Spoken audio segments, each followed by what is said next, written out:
Hi, my name is LJ Harry, and I'm the Director of Curriculum for Pentecostal Resources Group. For 10 years, I was the proud owner of a not quite new 2008 Nissan Altima. The rust gave it character.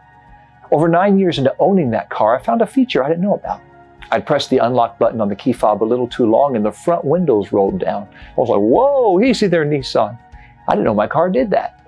That feature is great in the summer, not so much in the winter.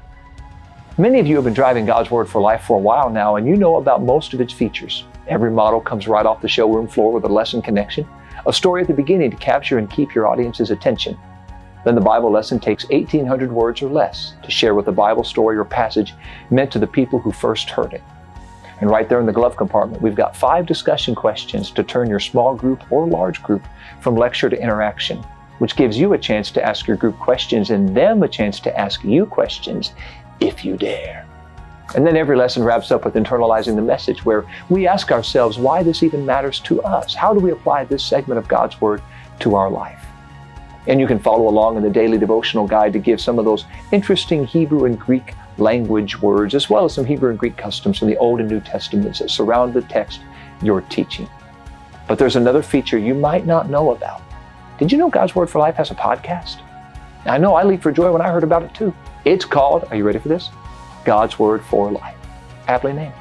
Every episode drops Friday somewhere around noon at Central Time in order to give our teachers time before Sunday to prepare a lesson as they teach.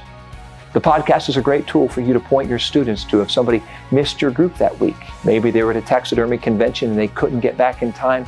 They can listen to the episode to stay up with your class. Or you can share it to keep the conversation about the Bible story going.